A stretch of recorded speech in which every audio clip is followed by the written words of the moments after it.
अस्सलाम वालेकुम। आज मैं एक दफ़ा फिर एबटाबाद के हसीन वादियों में घूम रहा हूँ। यकीनन ये एबटाबाद का ऐसा इलाका है जो बहुत कम लोगों को मालूम होगा।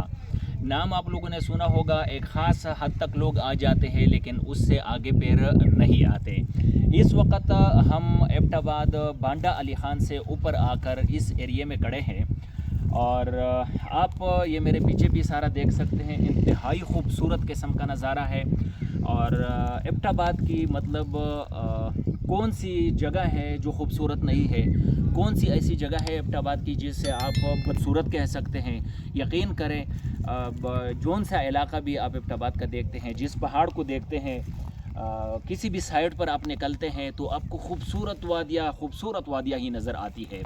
ये भी बांडा अली ख़ान इसको कहते हैं। इससे ऊपर थोड़ा सा हम आए हुए हैं और ये नज़ारा आपको ख़ुद भी मोबाइल स्क्रीन पर नज़र आ रहा है। बेसिकली मैंने आपको नज़ारा दिखाना है, मैंने अपना लेक्चर आपको सुनाना नहीं है। लेकिन एक सजेशन मैं आप लोगों को दूंगा कि जिस तरह के टेंस हालात बने हुए हैं पाकिस्तान में, स्वात जैसे वाक़यात होते हैं, सियालकोट जैसे वाक़यात होते हैं और बाकी हमारी हुकूमत तो आप लोगों को पता है, इलेक्शन भी चोरी होते हैं, महंगाई के लोग मारे हुए हैं, हमारे इदारे भी जुल्म व बर्बरियत की इंतहा कर चुके हैं। ऐसे हालात में फिर मैं यही सजेस्ट करूँगा कि इस तरह की वादियों का रुख करें।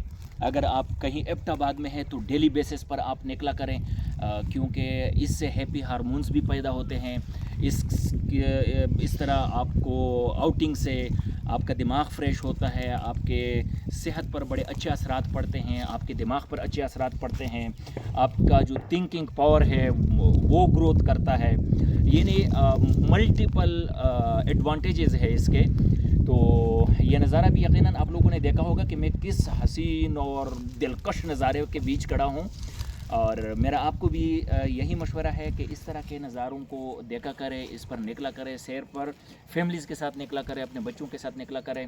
क्योंकि हाँ, एक बात बताता चलो, जब आप लोग इस तरह के नज़ारों पर चले जाएं, और ख़ासकर एबटाबाद तो बहुत खूबसूरत है, तो वहाँ पर कोशिश किया करें कि आप ख़ुद अपनी आंखों में उन तस्वीरों को कैप्चर करें।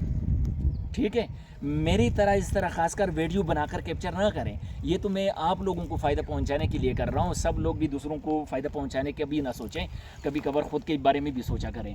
तो आप अपनी आंखों में उन तस्वीरों को, उन नज़ारों को कैप्चर किया करें। मोबाइल कैमरे में आप कैप्चर करके क्या करोगे, तो तब आपको लुत्फ़ मिलेगा, एक मज़ा आएगा आपको। और साथ साथ ये भी बताता चलूँ कि राह चलते हुए या अगर किसी तरह इस तरह साइड पर आप निकल जाएं, अगर मेरा कैमरामैन दिखा सकें, ऊपर लड़के हैं, दिखा सकते हैं आपको।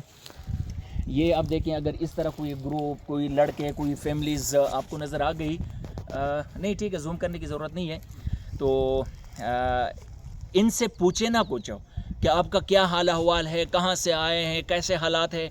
क्योंकि आप इनसे कुछ पूछेंगे ना तो बस तेरा सारा सुकून उड़ जाएगा। इनसे कुछ नहीं पूछना, बस आपने एज्यूम करना है कि ये लोग भी खुश हैं, हम भी खुश हैं।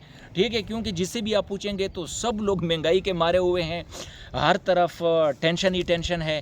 तो इसलिए बस इस तरह के नज़ारों पर भी निकला करें और चुपचाप अपनी फैमिली के साथ चिल किया करें। किसी किस्म की टेंशन लेने की ज़रूरत नहीं है। हालात जिस तरह चल रहे हैं चलने दें, क्योंकि मेरे और आपके टेंशन की वजह से वो हालात नॉर्मल नहीं होंगे। मुझे इजाज़त दीजिए, वसलाम। यकीनन ये नज़ारा आपको पसंद आया होगा और इस तरह के नज़ारे मज़ीद भी देखा होंगे इंशाल्लाह।